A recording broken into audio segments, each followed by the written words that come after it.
So this story is about political intrigue. It's been playing out for the last few days in the Northwest.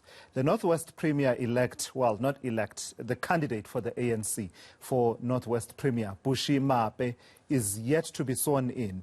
The incumbent Premier, Job Mogoro, is yet to resign from his position. It's believed that meetings have been taking place behind the scenes to try and convince Mogoro to resign. Let me take you to eNCA's Siphamandla Goge, who is covering that story for us and perhaps is able to answer the question, where is Job?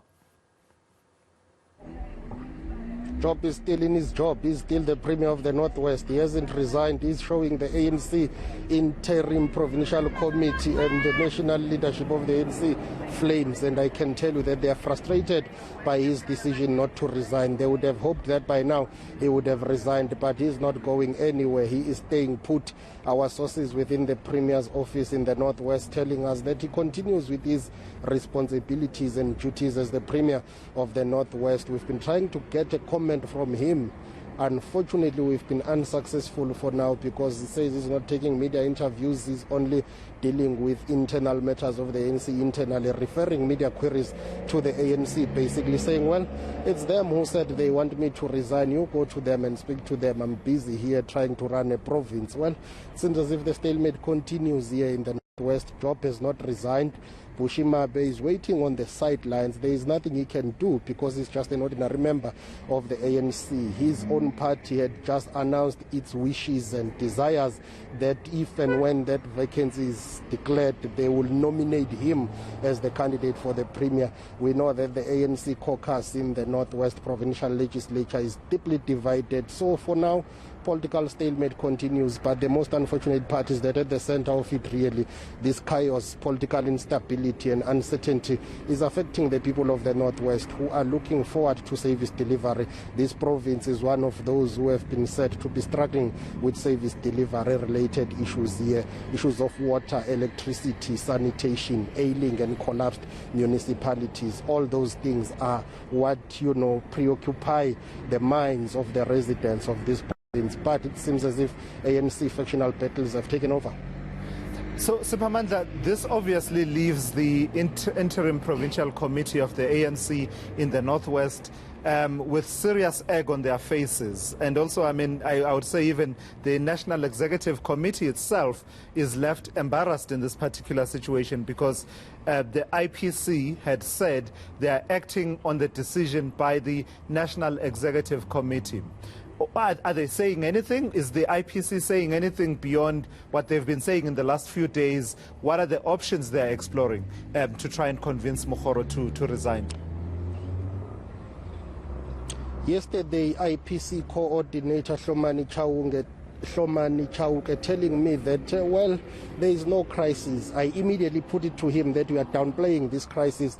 We all know the standard political line and tone that they will take when it comes to these matters. So they still maintain that there is no crisis. We did put it to them that actually there is a crisis. You asked your deployee to resign. He is defying you. He is not resigning. We are told by those who are close or who work closely with Prof. Job Mogoro that he is basically angry at the way he's being treated here. He says he asked for reasons as to why he is being removed. He has not been told why he's being removed. But those who are sympathetic to the interim provincial committee are saying he has failed to restore service delivery in this province. On the other side, we are told that he argues that actually you are removing me for factional battles. It's got nothing to do with the interests of the citizens of the Northwest. So yes, this has embarrassed the interim provincial committee, but they are trying to downplay that because when they announced that they will ask him to resign, they said they had the blessings of the National Working Committee of the ANC, the top leaders and officials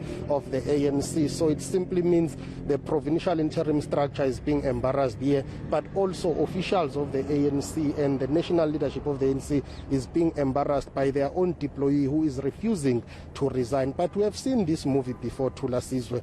You know how former President Thabo Mbeki was recalled, how former President Jacob Zuma was recalled, and how the former premier of this province himself, Siphamandla Goge, was recalled. He was refusing to go at some point, but eventually he left. So even with Prof, those who are not on his side are saying he will have to go.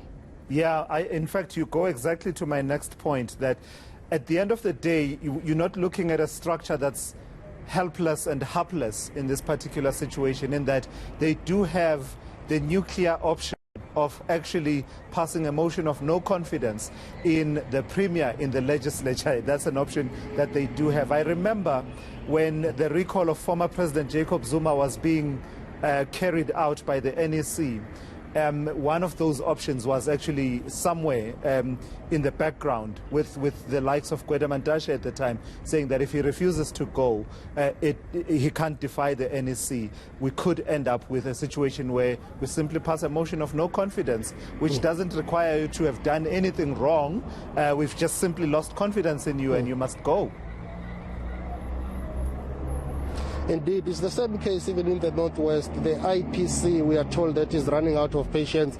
In fact, they are quoting some of the words in the statement which was uttered by one of the leaders of the ANC when former President Jacob Zuma was asked to resign. They said, if you refuse, we'll go to Parliament and we will support a motion and a vote of no confidence. We will throw you into the wolves. That's what is being touted here in the Northwest. They are saying they will throw Job Mahoro into the wolves. So basically telling you that now the only option that they have is to go to the caucus of the ANC in the legislature and ask and convince those members of the caucus to vote him out. They say that will embarrass him. That's not the route they want to take, but they are fast running out of patience, and it seems that's the only available avenue they have for now, because in any event, he is not employed by the ANC. He was elected by members of the provincial legislature. He will have to resign through the Speaker's office. So the ANC can only ask and beg him to resign. If he refuses, there is nothing they can do except to take the matter and the processes to the legislature and hope that their members will close ranks and remove him. All right, thank you for that. eNCA's Siphamandla Goge waiting patiently. Hopefully there'll be some movement at one point, one way or another. Job Mohoro there in the Northwest, it seems, is showing the ANC flames. But I do hope that at a certain level, this sends a message to the ANC to really substantiate when they make these kinds of changes, right? We've recalled our deployee, and there's no explanation owed to the citizens of the country or of that particular province. Perhaps it's time they think about giving a bit more of reasons why that person is being recalled. Maybe, hopefully, that's part of the outcome from this situation.